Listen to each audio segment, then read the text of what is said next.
Hi everyone, my name is Olga and you're on my channel about cross stitch.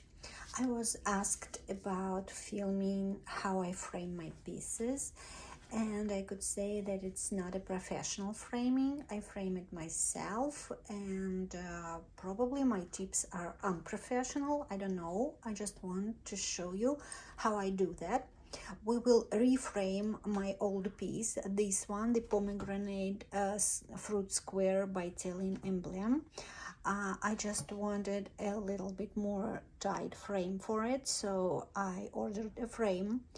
I will pause and stop step by step because it's not so easy to actually film and do something, so I'm not such professional to do that. So I will show you this step and then pause and then show you another step, and I think that's all for introduction, so let's begin.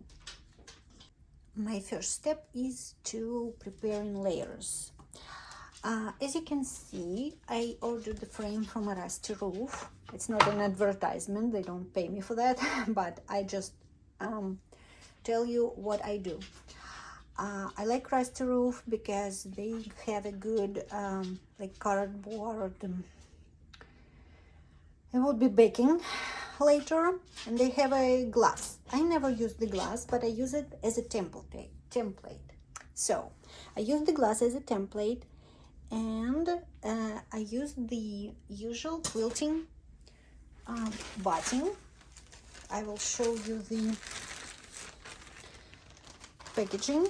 This one from Joann's, like nothing specific, and I will use this layer to just stabilize my stitched piece and have a layer between the piece and the cardboard. As I said, I used the piece of cardboard of the Rusty Roof, including in their frame package. I used the layer of batting here, put it on a cardboard. You can use the two-sided washi tape to just stabilize it. I will not because I'm pretty good in this. And then we have the piece all wrinkled from the previous frame, but it's not, like, it doesn't matter. Now we somehow center the piece on the board. It takes time, but you will see it in 2 seconds because of the miracle of editing. Now you can see that the sides are pretty much even, and I used the standard clips to just fix them on place. And now I will just cut the excess of the fabric to the size which is better for me for lacing it, and I will adjust the sides if something will go wrong in the process of lacing. I prefer lacing because you can just adjust it on the go without any damage to your fabric or your stitching, so you can just somehow move it side by side to just make it straighter. So I will show you that in a minute. Okay, now I'm ready for lacing. I used the little pieces of double-sided washi tape here to just a little bit fix the sides to make myself like easier to go through them with the needle and thread, and I will show you what I use for it. I use a pearl cotton thread. I had it in stash and I think it's good enough. It's not so easy to tear, so you can use it to lace your pieces.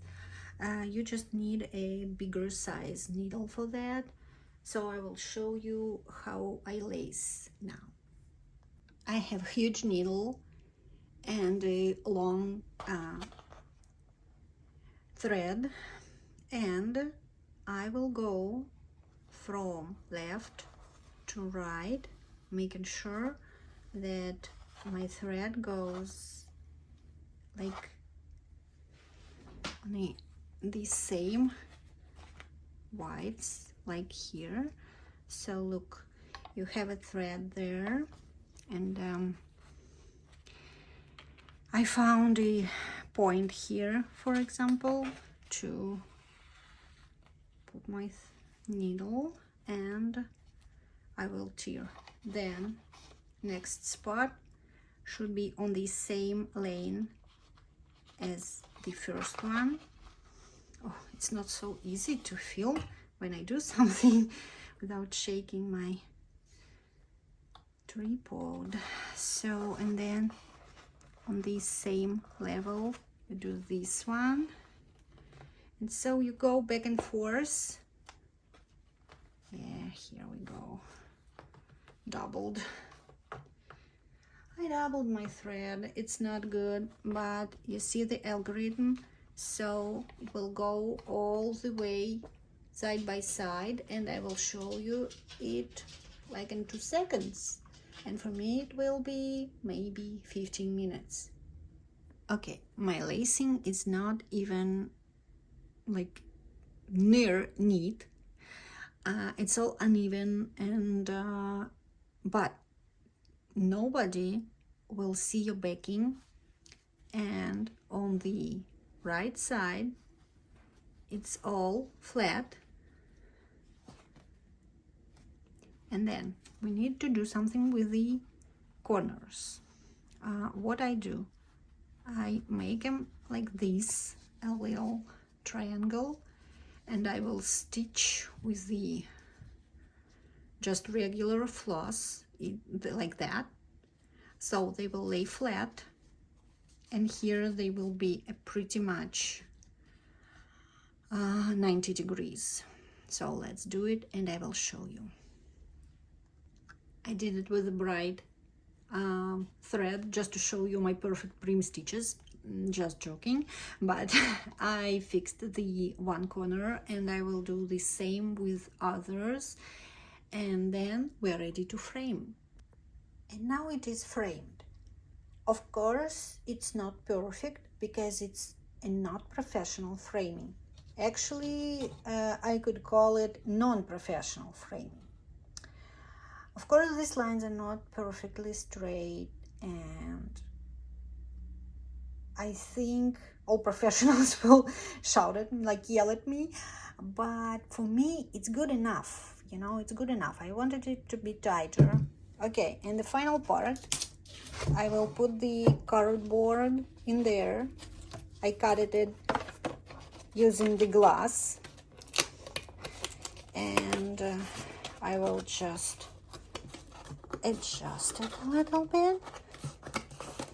Yes, put it in place, adjust it with the little thingies here, and here we go. And you know, your piece is framed, and it costs me like, I think, something around 35 bucks with the shipping, instead of 200 in a framer. So I think it's good enough.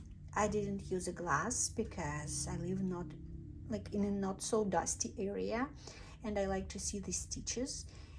So mine will be without glass, but you can use a glass. So just before you put your piece in the frame, just put the glass in there. Well, I'm not sure if you like it, but if you did, please put your like and probably subscribe to my channel. And I could say, just don't afraid to frame your pieces yourself and enjoy them instead of having them in the box under your bed. Okay, see you guys. Bye.